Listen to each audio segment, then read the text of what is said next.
Fibromialgia bukan hanya di pikiran Anda. Para ilmuwan mengambil antibodi dari pasien fibromialgia dan menyuntikannya ke tikus yang sehat. Coba tebak apa yang terjadi? Semua tikus tersebut mengalami sensitivitas nyeri, yaitu fibromialgia.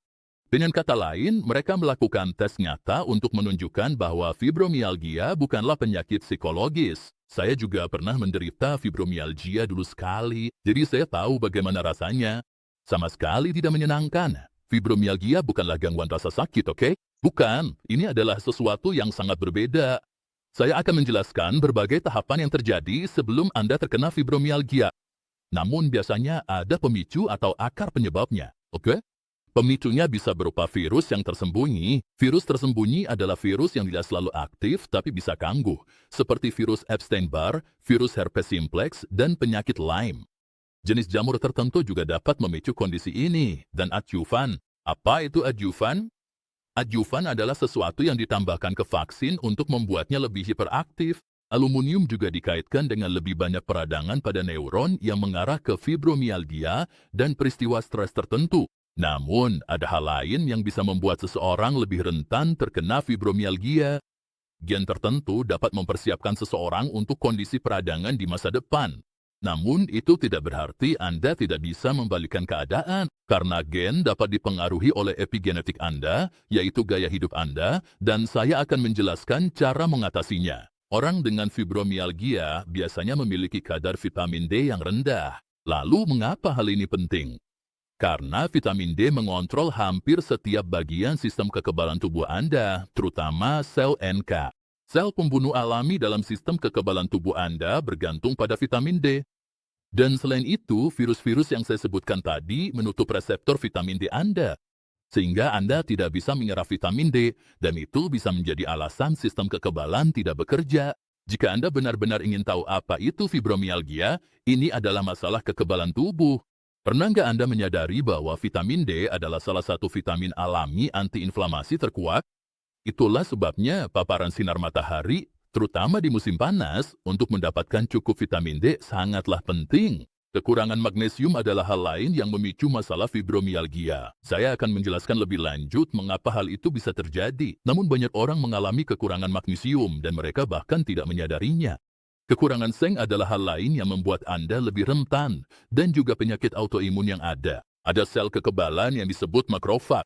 Sel ini memakan sesuatu, ia memakan aluminium, lalu melewati sawar darah otak dan membawanya ke otak. Namun, selain sistem kekebalan yang rendah, bagian tertentu dari saraf kita, saraf kecil, telah rusak dan menjadi sangat sensitif. Dan itulah yang Anda rasakan pada fibromialgia. Lalu apa yang terjadi? Kita mengalami kerusakan pada mitokondria. Ini adalah pabrik energi kecil di dalam sel. Jika Anda pernah belajar biokimia, ada pabrik jalur perakitan di dalam mitokondria yang menghasilkan energi.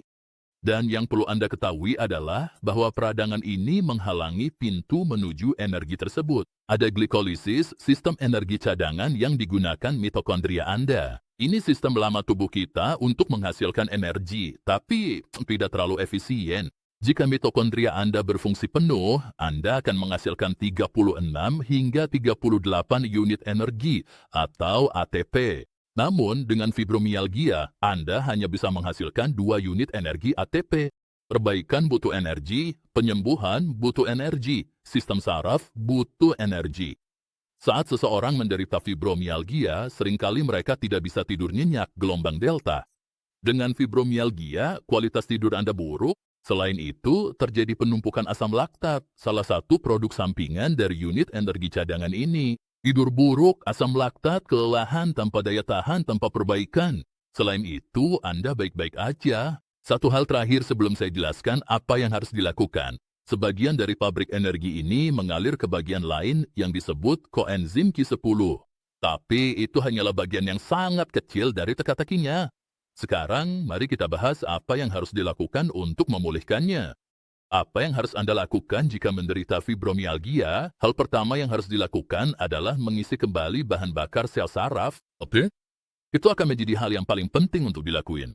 Dan seperti yang saya katakan, tubuh bergantung pada jalur energi rencana B ini, dan Anda tidak mendapatkan banyak energi darinya. Namun, bahan bakar alternatif untuk melewati hambatan ini disebut keton. Keton melewati kerusakan dan mulai memberi makan neuron dengan segera. Bagaimana cara kita mendapatkan keton di dalam tubuh? Cara yang paling ampuh adalah dengan berpuasa.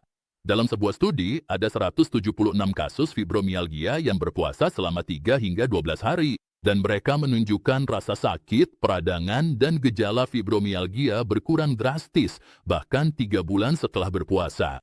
Puasa juga meningkatkan faktor neurotropik turunan otak yang disebut BDNF, yang pada dasarnya membantu menumbuhkan kembali sistem saraf Anda. Oke, sangat penting. Puasa juga merupakan cara terampuh untuk meredakan peradangan jauh di dalam sel.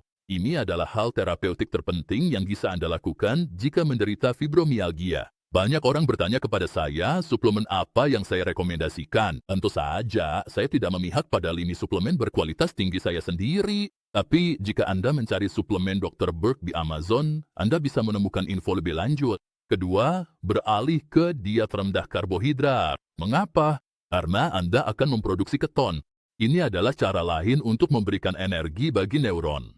Sangat penting untuk mulai meningkatkan kapasitas energi neuron, dan saya ingin menekankan satu hal yang tidak boleh dilakukan. Jangan terlalu banyak berolahraga, Anda harus lebih banyak beristirahat. Terlalu banyak berolahraga akan membebani Anda dan memperburuk keadaan. Karena Anda akan menambah lebih banyak stres pada sel. Karena kita nggak punya kapasitas perbaikan, kita tidak punya kapasitas energi yang besar, bahan bakar Anda akan habis dan Anda akan merasa buruk. Jika lingkungan Anda kacau, segalanya menjadi sulit bagi tubuh Anda. Ini seperti sebuah akuarium. Jika Anda mencemari airnya, ikannya akan sakit. Anda bisa memberi mereka makanan terbaik. Anda bisa mengobati setiap gejalanya, tapi jika airnya tetap beracun, tidak ada yang akan sembuh. Tubuh bekerja berdasarkan 10 sinyal seperti insulin, kortisol, peradangan, kualitas tidur, fungsi usus, masing-masing mempengaruhi perasaan Anda. Tapi selalu ada satu sinyal yang lebih rusak dari yang lain, dan sebelum Anda memperbaikinya, yang lainnya akan tetap terhambat. Saya udah menyiapin kuis gratis berdurasi 2 menit untuk menemukannya bagi Anda. Ini memberitahu Anda sinyal utama mana yang sedang menghambat tubuh Anda saat ini. Klik tautan di deskripsi, ikuti kuisnya, dan berhentilah menebak-nebak. Keempat, fokuslah untuk mengurangi stres dengan mengubah lingkungan Anda menjadi sangat-sangat rendah stres. Sekarang, ada hal-hal lain yang bisa Anda lakukan untuk mengurangi stres pada tingkat fisik. Tapi juga, kelima, vitamin D3 dosis tinggi. Dan jumlah vitamin D yang saya bicarakan adalah sekitar 50.000 IU. Sekarang, apa yang akan Anda katakan? Itu terlalu banyak. Ini mungkin jumlah sempurna yang Anda butuhin selama beberapa minggu untuk meningkatkan kadar vitamin D Anda antara 60 hingga 80 nanogram per mililiter. Jika Anda mulai merasa lebih baik, maka Anda tahu itu berhasil. Dan itulah area yang perlu Anda fokuskan.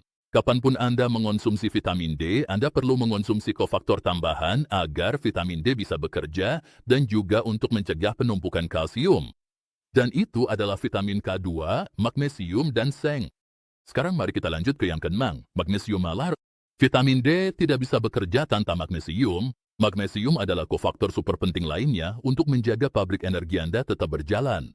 3 dari 9 langkah bergantung pada magnesium, dan asupan harian magnesium yang direkomendasikan hanyalah angka yang lucu. Anda mungkin butuh 4 kali lipatnya untuk mulai menghidupkan kembali pabrik energi tersebut. Dalam kasus fibromialgia, ada banyak ketegangan otot, banyak kejang, dan magnesium bisa membantu menenangkannya. Magnesium juga membantu tidur Anda, dan bahkan ada penelitian yang menunjukkan bahwa mengonsumsi malat dalam jumlah lebih tinggi dapat membantu kasus fibromialgia. Jika Anda menderita fibromialgia, jumlah magnesium malat yang saya sarankan adalah antara 600 hingga 2.400 mg. Sekarang, Anda tidak ingin meminumnya dalam dosis tunggal. Anda ingin membaginya dalam beberapa waktu. Tapi yang coba kita lakukan adalah mengisi tubuh dengan cukup magnesium, membuat Anda masuk ke mode penyembuhan, dan mulai menyeimbangkannya dengan energi, siklus tidur, dan perbaikan. Dan di atas semua itu, kita butuh magnesium agar vitamin D bisa bekerja, vitamin K2 bisa bekerja, dan juga agar vitamin B1 bisa bekerja. Vitamin B1 tuh bisa bekerja tanpa magnesium.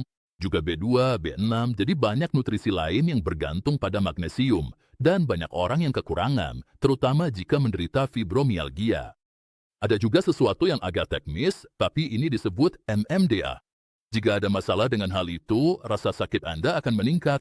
Nah, coba tebak apa yang terjadi. Magnesium menghambat hal ini, itulah sebabnya ia membantu meredakan nyeri. Dan seperti yang saya katakan, bagian malat memberi bahan bakar langsung ke mitokondria. Ketujuh, koenzim Q10 diketahui membantu penderita fibromialgia merasa lebih baik.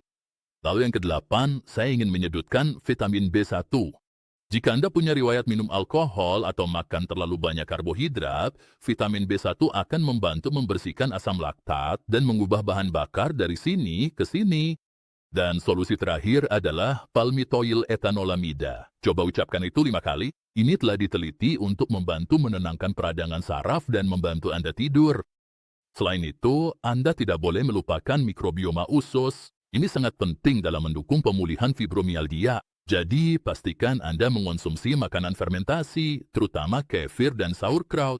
Jika Anda merasa terpapar aluminium dari banyak vaksin atau sumber lain, salah satu solusi terbaik bukanlah kapsul atau suplemen, melainkan air silika. Anda harus mengkonsumsinya selama beberapa bulan. Ini cara yang bagus untuk mendetoksifikasi aluminium dan akhirnya sembuh. Dan mendapatkan cukup sinar matahari tanpa terbakar matahari akan sangat penting. Karena dari matahari, Anda tidak hanya mendapat vitamin D, tapi juga inframerah yang sangat menyembuhkan sel, meningkatkan antioksidan, dan serotonin. Ini juga sangat penting. Sekarang, karena saya menyebutkan bahwa berpuasa, puasa berkepanjangan, adalah hal terapeutik paling kuat yang bisa Anda lakukan, Anda perlu tahu detail cara melakukannya. Dan saya udah menaruh video itu di sini agar Anda bisa menontonnya sekarang juga. Anda benar-benar harus nontonnya.